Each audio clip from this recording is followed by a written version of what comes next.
I'm Anna, and I'm the chair of the SIAM Career Opportunities Committee this year. And we're really delighted to have you all join us for this career development webinar. So the goal of this is to provide you with some both general tips about thinking about framing a job search and preparing application materials and preparing for interviews, but also some specific examples and expertise from folks on the committee. And we would like to leave time for questions at the end to make sure that we do our best to address your questions and concerns. So we'll go ahead and get started. I'll introduce the panel members we've got today. So as I said, I'm Anna. I'm a senior software engineer at Google. I work on AI and image processing. Maybe I'll go around. I'll just tag the next person. So maybe Mary Ann, do you want to go ahead and introduce yourself next? Hi, sure. Hi, everyone. I'm Marianne Leung. I am at Sustainable Horizons Institute, which is a nonprofit 501c3 nonprofit organization.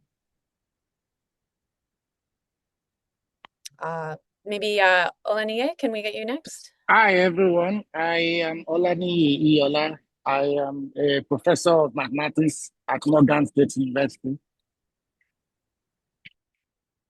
And then Shelby? Unmute myself. Hi, everyone. I'm Shelby Lockhart.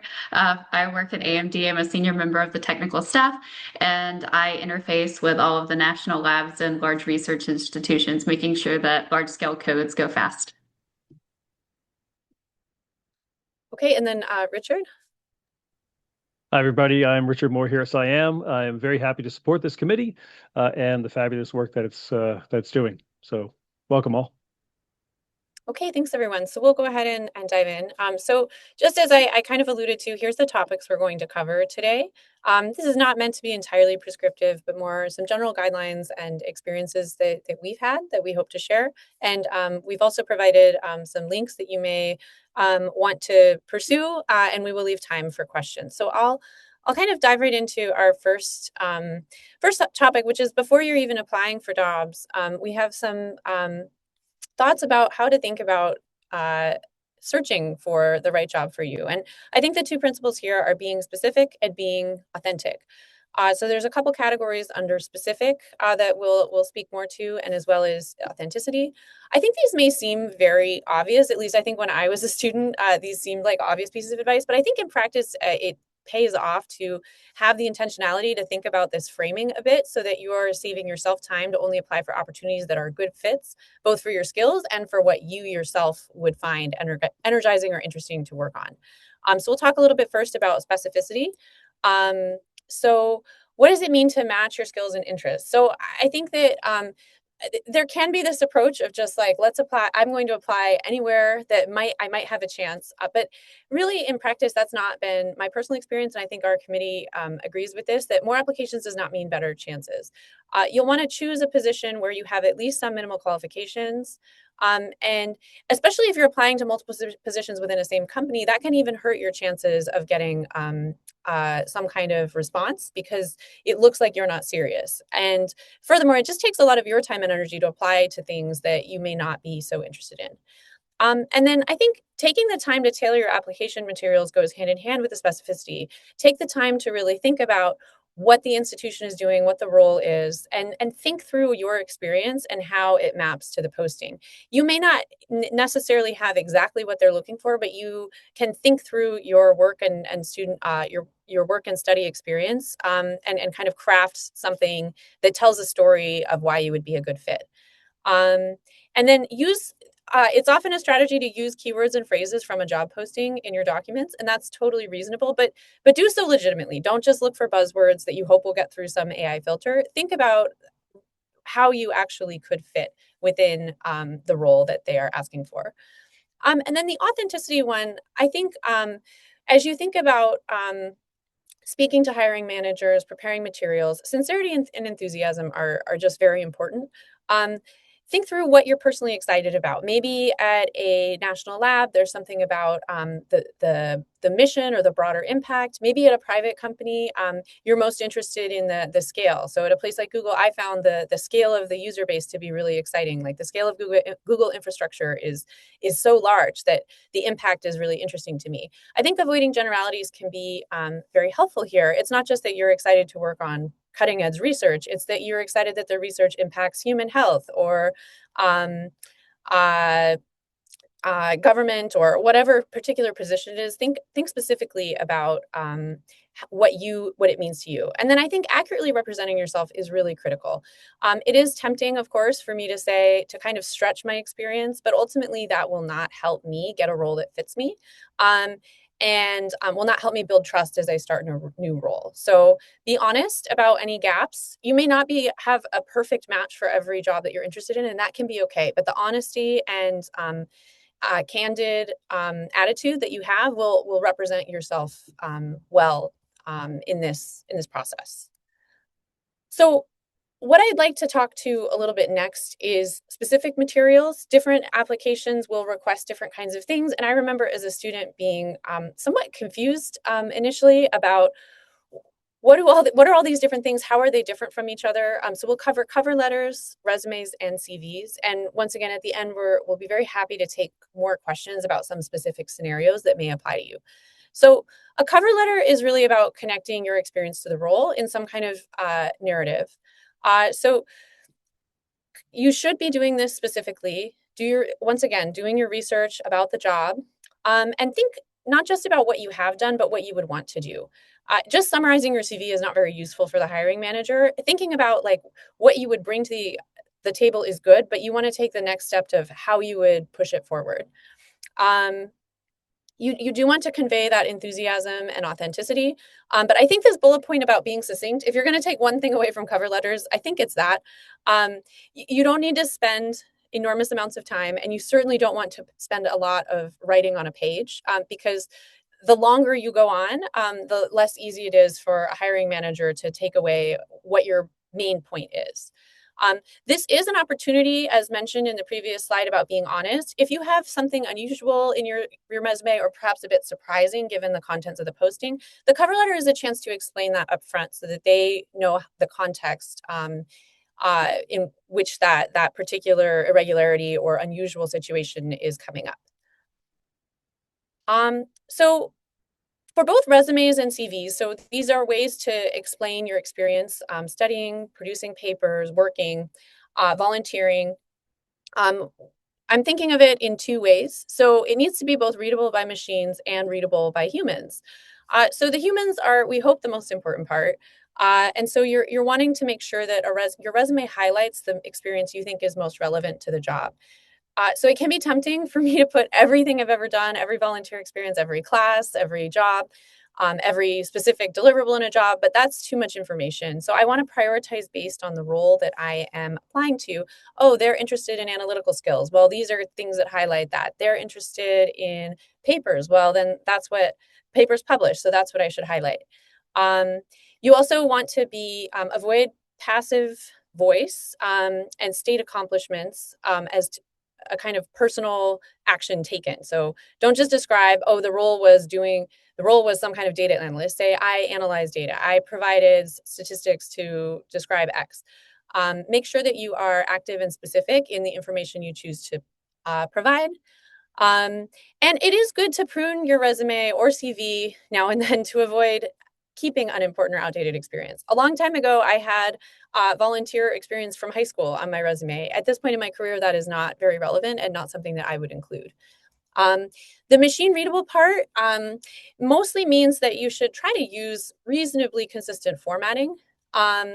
And there are lots of templates you can find online. We've provided some links to some examples, but I'm sure you can easily Google for this. But simple, consistent, clear formatting minimizes the chances that your resume won't be parsed by some automatic system and you'll lose out on an opportunity for review. Okay, so resume specifically, what is a resume? So we'll go into a CV subsequently, but the key components of the resumes are listed out here. So at the very top, there's personal information. You'll want your full name, your current role, whatever it is. A student role is totally fine. And then contact information. In the US, I would note that we don't typically put resumes on or pictures on resumes. If you're in a different country or applying to jobs in a different country, you might want to check what the local convention is to make sure that your formatting and style aligns. It is tempting to put things like GitHub, for example, on the resume. I think that's useful if you believe the information is useful. If your GitHub doesn't have very much that's interesting or that you're not proud of, then it's not worth listing. Don't put it for the sake of having it. If someone's seriously evaluating you, they may be clicking around there, so you'll want to only put things that provide a good picture of what you can do.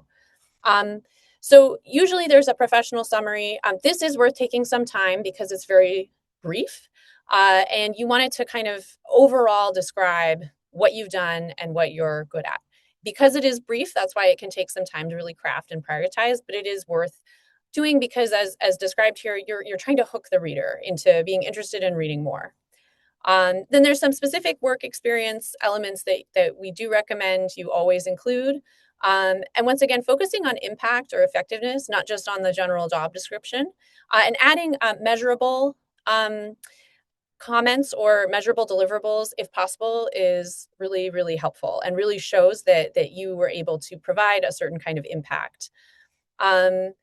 So education can go right after the professional summary if you're a recent graduate or a student.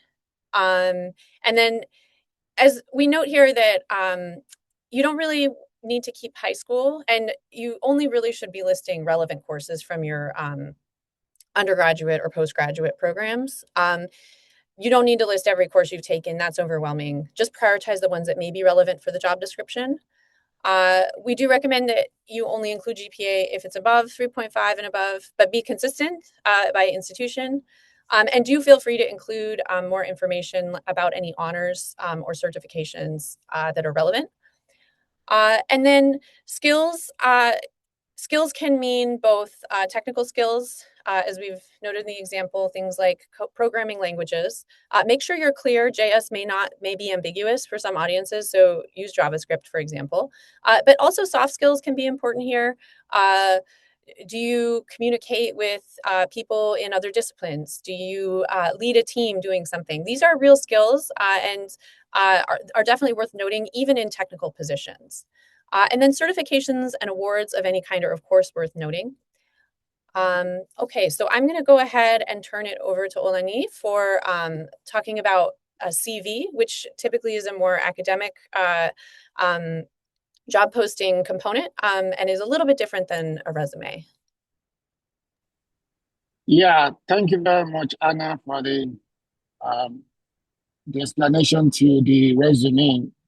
Before I start with the CV, I just wanted to also note that sometimes these two words can be used interchangeably. So sometimes they will ask for your resume, even though it is an academic job. But in general, CV is supposed to be more comprehensive and usually tailored towards an academic job.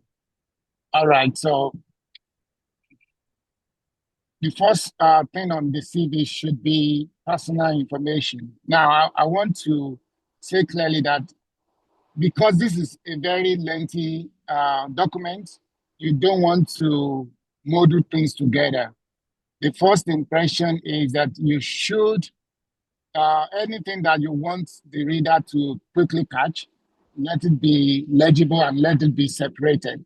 So there should be something like sections so that it's easy to dive into each part. So the first thing again is the personal information about you, your name, and sometimes your address and that. Professional summary. Some CV do have professional summary. Some, if you are looking into research-based academic job, I recommend putting research interest as your part of your professional summary. Again, also, academic job could be into teaching heavy institution or research heavy institution.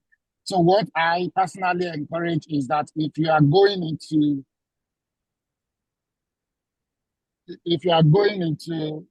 can anybody hear me? Okay. If you are applying for a job that is teaching heavy, I recommend that you push the teaching information before the research information. So I typically will have two CVs, one for teaching every school and one for research every school. And nothing so much different other than the fact that you push all the information about your research forward before you talk about the teaching. Okay, so one of the key things that has to be clearly stated in your CV is your work experience. For example, as a graduate student, if you have been a teaching assistant, this is a very good work experience to state. So um, again, to make it very clear, you should indicate whether you are instructor of classes, because sometimes we have TAs who are also teaching classes by that that would be very useful. I've been in I've heard about a situation where the teaching experience at the graduate school as the for each year is half year experience. So my first job, that was what was counted because they needed it to determine my salary. So each year of my graduate school, they counted as 50% of teaching experience. So it's very important to state things very clearly. And of course, education should come mostly after your professional experience and work experience. So talk about your education. Just like Anna said, I wouldn't go down to high school and usually starting from the bachelor. And if you have any professional certification, this will also be included. Now, certifications, award, fellowships, and scholarships. Most of the academic job will really need this information. And sometimes we don't put it in the right way or in the right form. I will state all the award, state if they come with monetary value, I will put the value of the money. I will highlight if it is within the university, if it is national award, and how competitive it is. That kind of thing could give really good information. Anna, can you go to the next slide? Thank you. All right. Again, when you are going for academic job, even if it's teaching heavy, you will still have to demonstrate that you have some scholarship in terms of publications.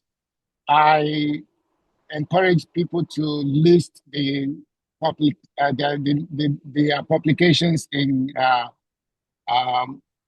most recent, starting from most recent.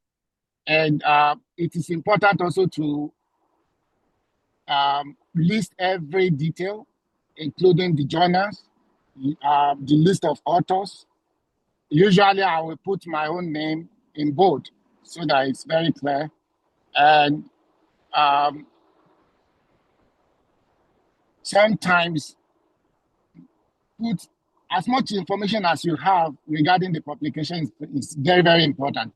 Now, some students or some graduates will say, oh, but I have not published my paper yet. Yes, so I do encourage a section that is paper under review, a section that is talking about work, ongoing work. This way, the employer also could see that, oh, even though you've published one or two papers, you have submitted some paper and some research are ongoing. This is the way to track that when you come in, you are going to continue your scholarship work. Most people will just list the already published work. You are not giving the impression to the employer that, okay, once you come in, you are going to be productive. Yeah, so another section should be on your presentations and lectures. List every important conferences, talks that you've presented your work. This is a very, very important. This is one of the ways that you are current in your field of research. And if you are invited include that information. If it's a poster, include that information. Every information is needed. In fact, sometimes if this conference was sponsored, you can also put that information in. All right, funding grants. If you have been, so my own experience was when I finished my PhD, I was part of 3 grants, big grants, but as a student. But these are things I listed, and I also put in the roles I played in part of the writing of the grant. So this, I think, is also beneficial to the employer to know that you have been part of a grant before. Now, for so many years, I did not know that you should also include travel grants as a part of the list of grants. And this is also very helpful. Some of the graduate students, you've been given travel grant to attend conferences or present. I will encourage that you list some of those also. In today's job, most of the people want to see what do you do in terms of outside the academics, in terms of the soft skills. It is very important that these skills are listed. If you know how to use Python, MATLAB, leadership skills, if you've been part of SIAM, I was really into SIAM before I graduated, and some of those things you are part of organizing a conference. All those things, when you list it, also show that when you are coming in, you are going to be leading in your field of studies. Right. So overall, again, CV should be comprehensive. It should, however, be written in a way that sections are very clear. So if I'm looking for your publications, I shouldn't be looking everywhere. If I'm looking for your teaching experience, I shouldn't be looking everywhere. And it should be catchy in a way that they can easily just grab the information. Because it is lengthy document, most people don't have all the time to be looking for the information everywhere. Yeah. I will pass it on to the next.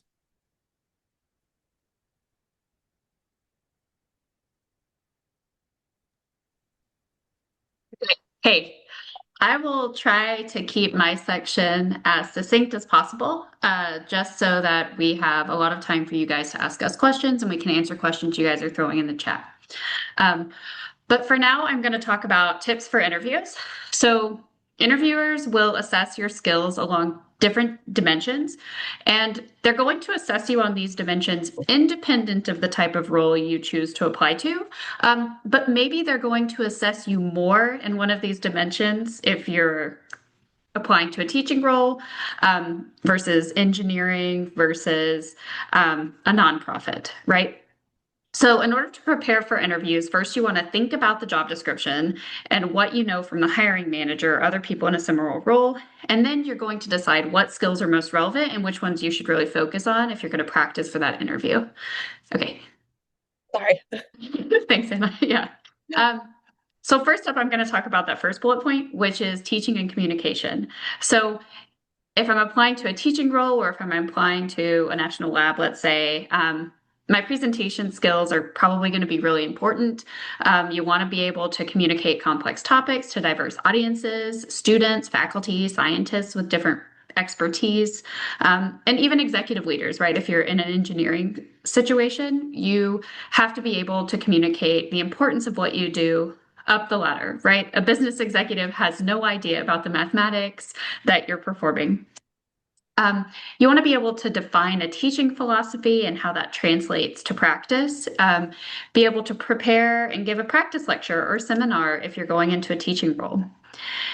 And Within those presentation skills, you want to be able to have your domain expertise shine, right? Someone can be an amazing public speaker, but they have to be able to speak about their knowledge set. So if my research area is optimization, I need to be able to demonstrate a mastery of the optimization area while also being able to give good presentations. I need to be able to pass that knowledge on to other graduate students or undergraduate students. Be able to communicate with the other professors in the department that I'm going into. How does my work relate to theirs, etc.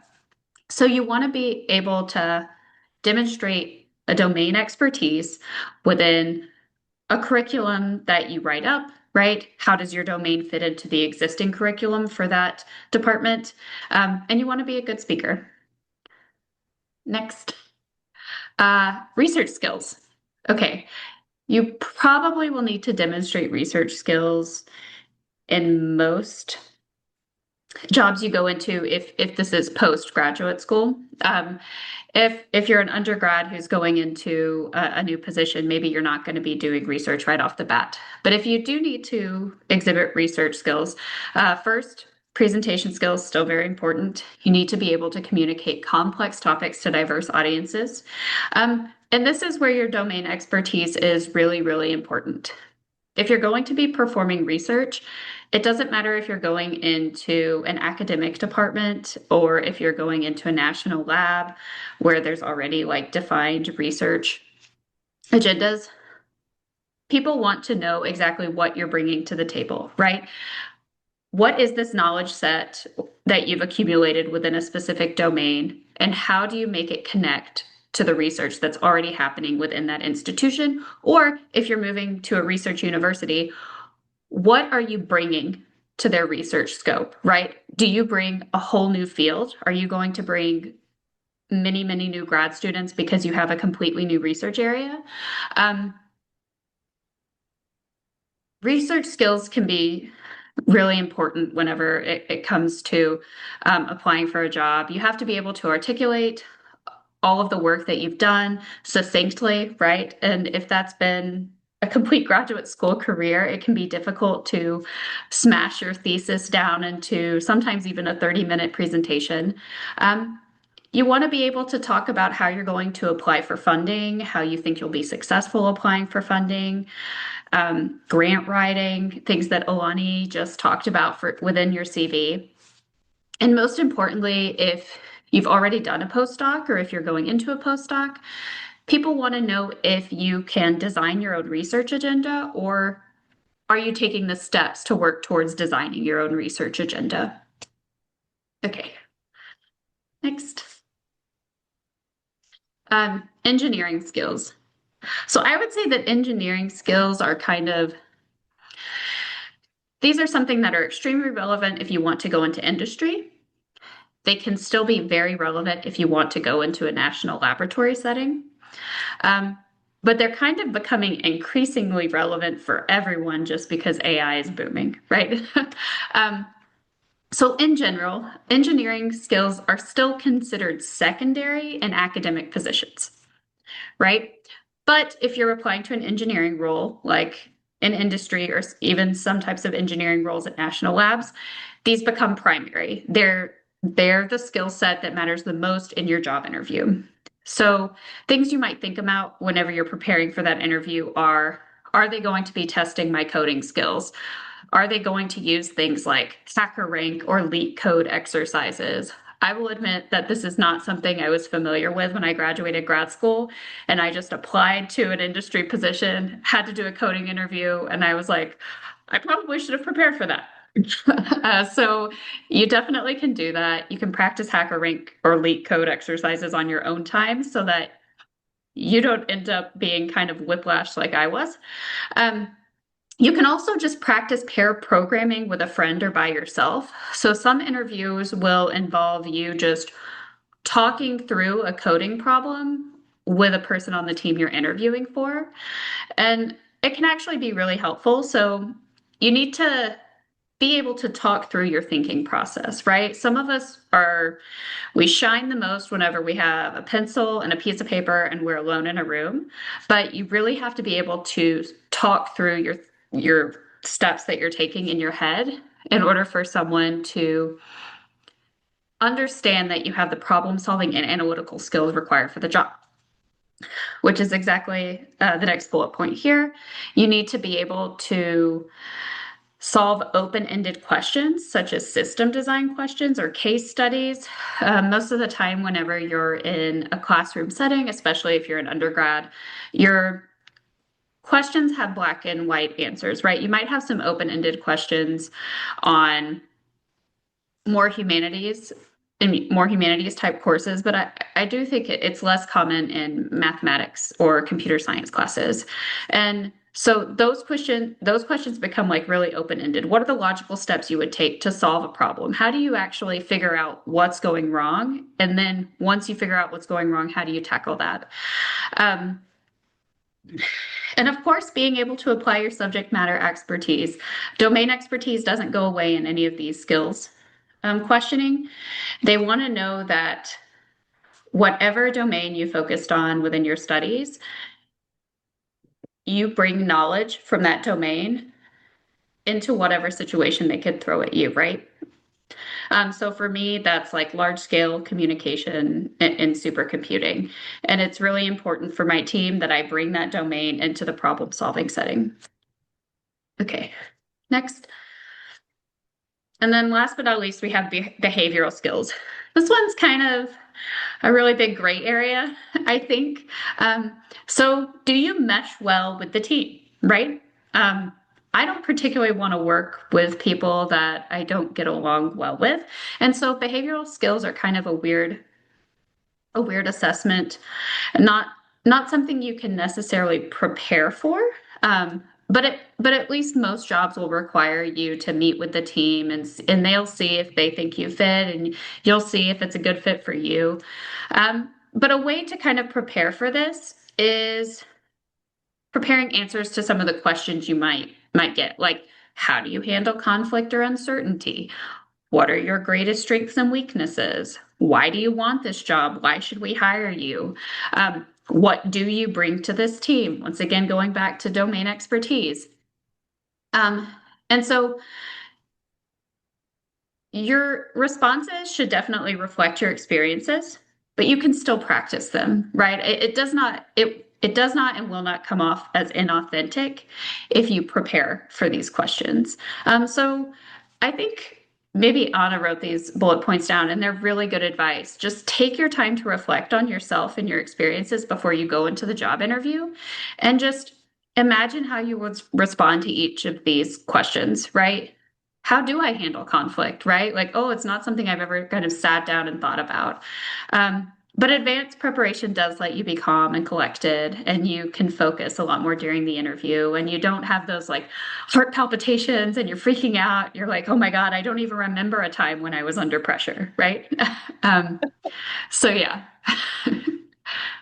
Next. Okay, I think this is me. And actually, I'll go back a slide and just add, I think the reason I added this was I had an experience of one of the most stressful job interviews I ever had was where they asked me, why should we hire you? And I had not prepared for the question and it just blindsided me. I completely panicked. And I think I stared at them for 30 seconds and then eventually said something incoherent because I was just under pressure and I hadn't prepared the answer to that question. I said, why am I good at this? Like, here's all these quantitative things I can do. Here's my experience in applied math and physics and blah, blah, blah. I had not thought of why should you hire me? And so I think this is the point of just in an interview setting, which is inherently unnatural, the more preparation you have, the less you'll have to improvise, the more you can just calm down and really focus on being present and answering the questions. So I wish I had that advice at that moment because I was not prepared for even a honestly very obvious question like, why should we hire you? Okay, so mapping jobs to skills. So as Shelby mentioned, different roles will emphasize different skills in different proportions. So in this next section, we're going to help you kind of think through decomposing a job into these different skills. And the idea is that your preparation time for an interview is, of course, finite. And so you want to be able to put your effort into the things that matter most. So I'm a software engineer in industry, of course. And so I can speak a bit to like a breakdown of my particular job. Of course, not all software engineering jobs are the same, not even close. But this is kind of the breakdown that I would explain my job to have. So one thing that might sounds surprising is that teaching and communication, that bar is not small. It's smaller than the others, but it's actually very important. My role involves a lot of teamwork and a lot of coordination, and so communicating what I'm doing and why is extremely important in my day-to-day job. My role is in a research org, so we are applied to products, but we are expected to do come up with novel algorithms and solutions. So research is an important part of my role. I think many roles, at least at Google, involve research, even if it's not publication-oriented research. We're often trying to do something new, and so that open-ended problem-solving set, understanding how are people pushing the frontiers of a specific problem, is very important. Of course, engineering is very important. My primary deliverable is code that works and does things. It does it efficiently. It does it correctly. It's testable and it's shareable. So a lot of the engineering focus that I've seen at my current role at Google is on scalable code, as well as working with a very large code base that is shared by many people. I will say at my previous role, I worked at a small startup that was focused on on-device computer vision. There, the code emphasis was much more on optimization and efficiency because we were working on things deployed to device. We were a small team. The scalability of the library and how many people could work on it at a time was not as important as did it run really fast on like very small chips. So the specifics of your engineering skill set will certainly vary both by your organization and your specific team. Then lastly, behavioral, you'll notice, is really big. I think that like many engineering roles, there's very little, I think, very few examples that I have seen of engineers who just sort of go off and solve something by themselves and then come back with an answer. There's a lot of communication and teamwork, and being able to resolve conflict and prioritize and work with other people is a huge part of my job. So I'll go ahead and turn it over to, I think, Shelby, you're covering this one, right? So even though I work in industry right now, I actually applied to multiple national labs and I was offered a scientist position before I decided to go to AMD. So I do know what they're looking for whenever they're looking to hire a research scientist. And unsurprisingly, research should be your focus in preparation, right? They are going to evaluate you on a research talk. You're going to meet with multiple members of a team that you're going to join. You're going to give a talk to a broader audience at the lab. So they're going to see if you can not only communicate your research to a small group of people who know more details about what you're working on. Can you also explain your research within the context of the National Labs mission? And then second to that is kind of engineering, right? A lot of people who've worked at national labs know that the scientists build their own tools to do things. So you have to be able to do research and design your own research agenda, apply for grants and be successful in that respect. But you also have to be able to engineer solutions to problems if one arises, right? If you determine along the way when you're answering a research question, oh, I actually need this to do my job, and you go out and see that that tool doesn't exist, okay, well now it's your job to figure out how to engineer it, and that doesn't have to be by yourself, it can be with others.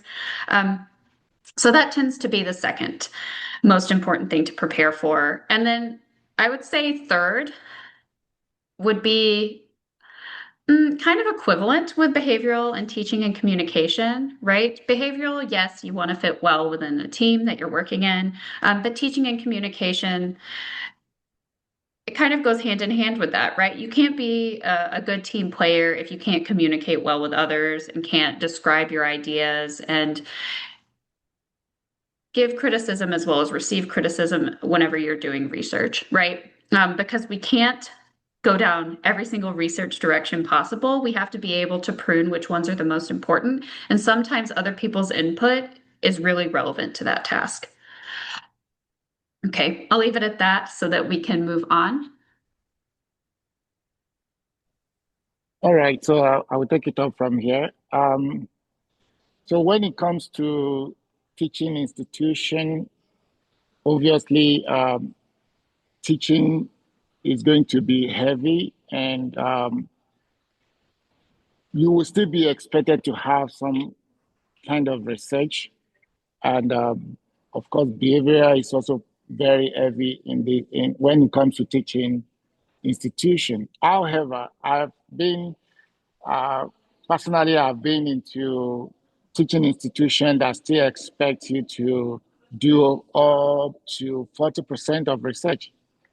And so my candid advice usually is that when you are joining an institution, even if it's teaching or not, ask for how do they rate these categories. I've seen examples where they rate 40 for teaching, 40 for research, and then 20 for the rest, including services. And I'm currently in a university that rates 60 for teaching, 25 for research, and then 15 for services.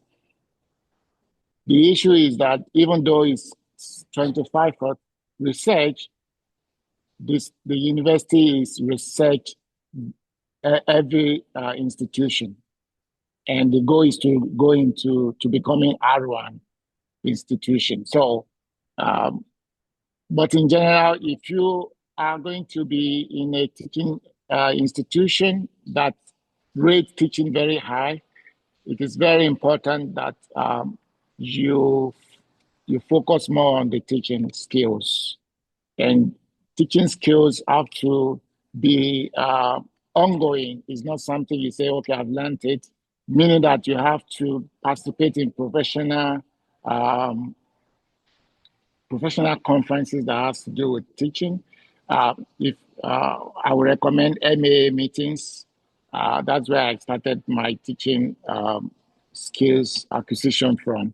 And of course, research has to also be part of, you can't, especially when you are in for tenure or tenure track position, research has to be part of your work, basically. So the research, depending on the university, research also could mean different things.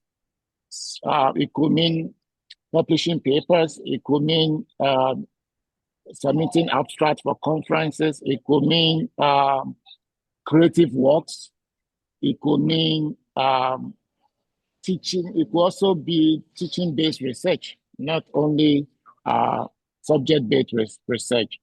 So, but when one is in teaching institution, the focus is going to be heavy on teaching. So you have to take students' evaluation very seriously, peer review evaluation very seriously.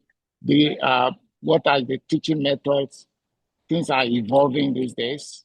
So, for example, in math, generally we have inquiry-based learning. We have think, share, and peer, and so many of these teaching skills that you have to bring in practicality to the classes, so that when you are being evaluated either for renewal of the contract or for tenure, they will evaluate some of these aspects of teaching.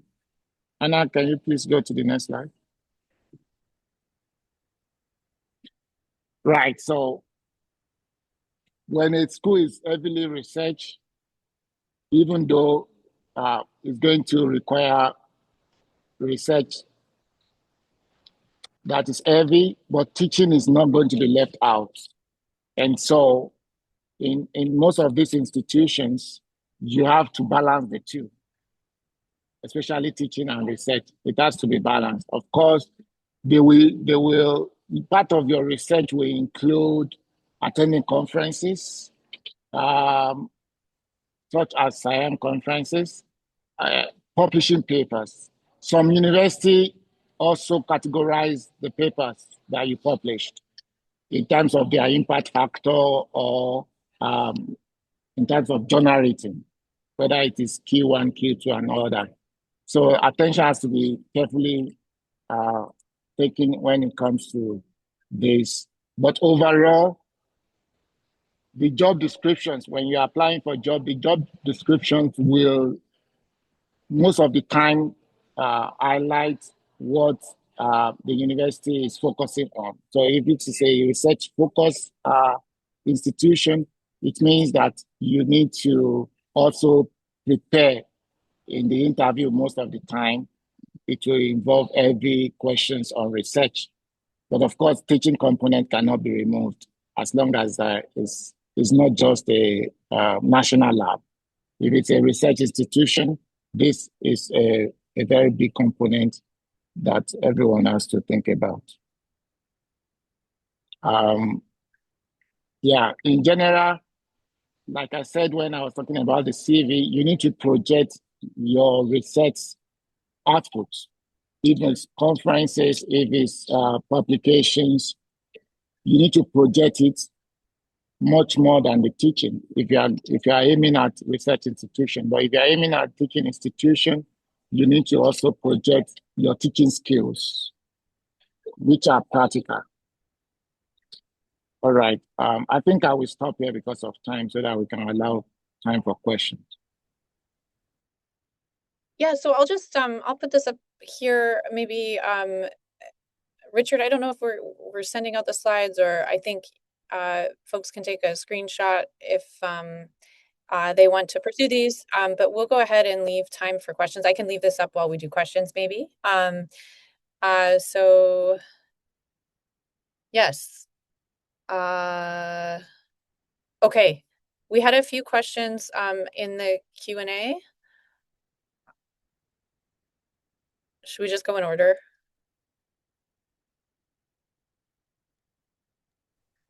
Okay. Marianne had put she wanted to answer some of them. Oh, perfect. Marianne, do you want to start maybe? Well, I think we've already answered pretty much all the questions that were in the Q&A.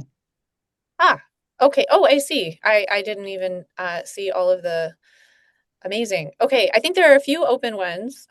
So we could start with the first one was about conference participation. Does that need to be, is it enough to list under projects or experience? I don't list conference part. Like, I guess, what do you mean by conference participation? If I go to a conference, I don't really list it on LinkedIn. Maybe I post that I'm going to see if other people are interested, but I don't include it as bullet points in like my experience. I don't know about others. I would agree with you. Maybe if you had a special role at the, like on a committee or something, you might list it, but yeah, just attending, I wouldn't list it. Yeah, I think I have a service section on my CV or resume, and I typically list all of my committee work there. So I'll write, for example, if I'm on the program committee for a specific conference year after year, I'll just put program committee, that conference, and then list the years so that it only takes up one line on my resume or CV. Okay, should we just in the interest of time try to get to the last couple here? So I think this question about when it comes to honors awarded by a university, like Outstanding Student Award, are these relevant for an industry role or just taking up space? Same thing about funding research.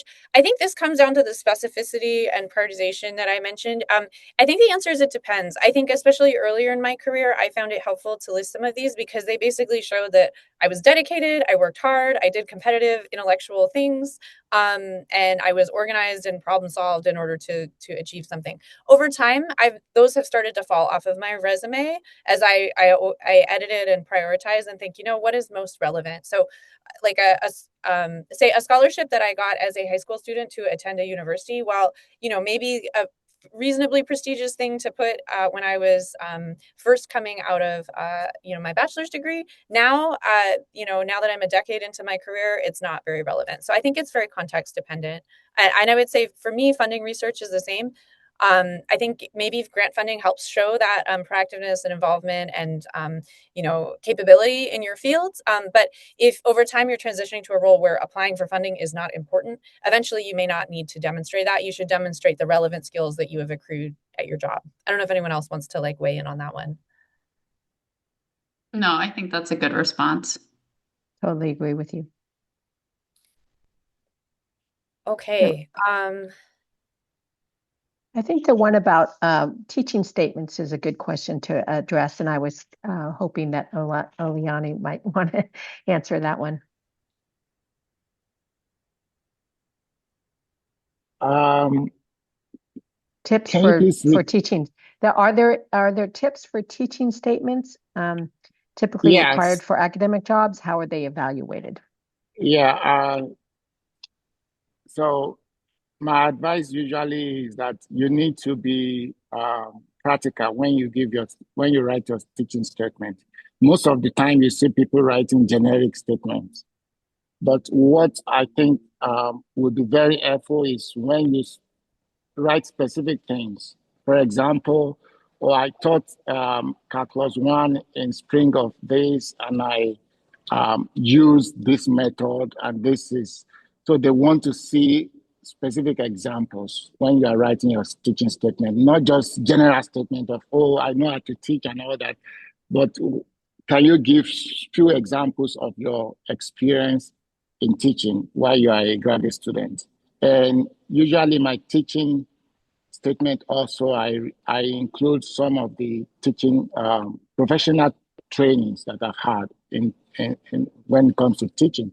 So I've attended several MA sections, even the SIAM sections that deals with teaching techniques. And some of these things you can include it specifically into the teaching statement. This will make it carry much weight.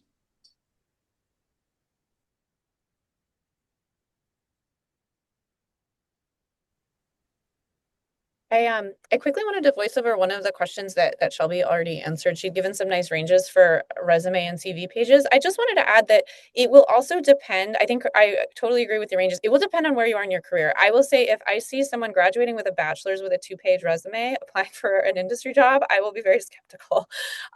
If you are early career, it is okay to have a 1-page resume. In fact, I would prefer you have a 1-page resume. You are early career. You haven't done a lot yet. That's okay. Show me what's important about what you've done. Don't inflate it with a bunch of things that aren't important.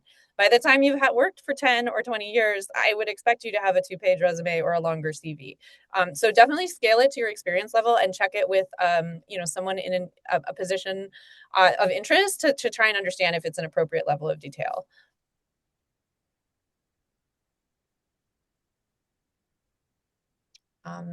Okay. I guess we're almost at time. Just one last And question. yeah. Oh no, I didn't see there's a new one. Okay. So this one is, if I'm understanding it correctly, you are a graduate student and you're either graduating or applying to a internship position, and you want to apply to like an optimization group, and should you list your undergraduate courses that are relevant? I would say no, unless those undergraduate courses were graduate level courses, right? So sometimes in undergrad, you might take a graduate level math course. Um, and I think unless it was a graduate level math course within the area, I would not list it as relevant coursework. Someone disagree with me or not. Mhm. No, No, I agree. Sorry, go ahead. I just wanted to say that I agree perfectly with that. Yeah, I agree. Okay. So, there's another question. For industry roles, it was mentioned to place an emphasis on open-ended problem-solving skills. From my perspective, my research has been nothing but identifying and solving problems from big research questions to independent troubleshooting. Is there some way that industry would best appreciate this kind of academic experience? Absolutely. Couldn't have said it better myself. That is exactly how like research training prepares you for an industry role. I think most people, whenever they're transitioning to an industry position, often don't realize that they have this like amazing skill set and toolbox that perfectly maps to like the desired employee. Um, and oftentimes when you go into those interviews, you just need to, I guess, highlight different skills than you normally think about, right? If you were at the national lab, you might be like, oh, I really need to talk about my research output and my grants. Whereas if you go into an industry interview, you really do want to highlight those skills that are often considered secondary in those other roles. I 100% agree with what Shelby said. And I think I would just also like to add that it is kind of about practicing telling the story. They're going to be less interested in the very specific algorithm or technical solution. Think about telling someone, like a friend in another department or your parents who aren't technical or somebody, about, okay, this was really hard, this was not defined, and so I had to think about, I had to talk to an expert, I had to try this, it didn't work. Like, how do you craft a narrative out of it in a short amount of time so that they can appreciate the magnitude of the challenge, the practical implications of the way you solved it, without needing to be an expert in the field? So that in itself is like a skill set to practice. um, and I think that if you take the time, once again, ahead of time, to think about how you'd answer these questions, you can get a little better at these kinds of explanations. But I agree with Shelby, like, your experience solving open-ended problems is amazing for employers. We love having people on our teams who thrive in uncertainty, who just figure out a way to solve the problem, even though it's not in the back of the book, you know? So yes, it is a very positive thing. And it's a great experience to put towards an industry role.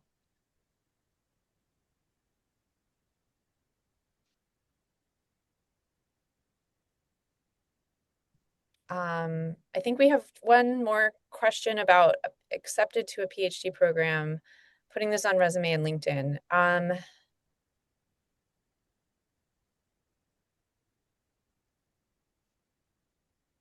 I'm not sure. I would probably err on the side of not listing an experience that hasn't started for me yet, but I'm willing to listen to other options from the committee here. So I'm imagining in my head, I'm applying for an internship or something for the summer in between my undergrad and my graduate, or maybe some gap. Maybe there's some gap to fill. I think it's okay to list it in your education up top as long as your bachelor's degree is on top and then you have the PhD at the bottom and you just say start date Mm. then. Like, I think that's okay. Yeah, I like that answer. I would support that. I think that's totally reasonable. As long as you're clear that it hasn't started yet, I think that's fine. Because I do agree, it is an achievement. Like, you want to list it because it feels important to tell someone. Right. Like, I think that's a good answer. It is also very helpful if what you are applying for needs some information about graduate education, right? So even though you've not started, as long as the start date is written, that could also be very helpful. If they had, if probably the internship or whatever is applied for is for a graduate student, not undergraduate student.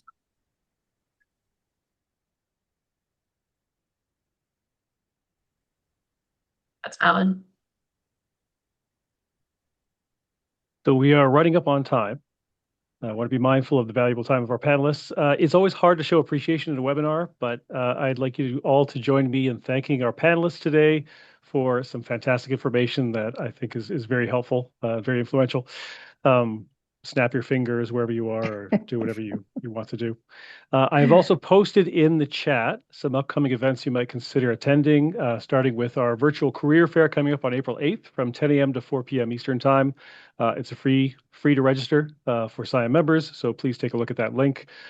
Please also consider coming to our next panel by the Industry Committee to provide an industry perspective on careers. So I encourage you to check that out as well. SIAM also has a wealth of career information on our website. This recording will likely be posted to our career resources page. I think we still have to discuss it in committee. And I can also share out the slides either via that website or by direct email to the participants. So again, thank you all very much for attending. Thanks to the panelists for all the information. Oh, yes, Shelby, please. Just wanted to say one more thing. I put a link in the chat to the SIAM conference and events webpage because there was one question that I answered where somebody asked about, you said you were in Germany and that you were in between. I can't remember. You were in between things. But SIAM events are a great place to network. And the SIAM Parallel Processing Conference is next week in Berlin. I unfortunately cannot go this year, but that would be a great place to network. And I actually think that there's a lot of SIAM conferences happening in Europe, particularly this spring and summer. So you should check out the event list. And if it makes sense for you to go to one of those in your area, you should definitely go. That's all I wanted to say. Thanks, Shelby. So again, on behalf of SIAM, thanks to everyone who came today, and we look forward to seeing you at an upcoming SIAM event.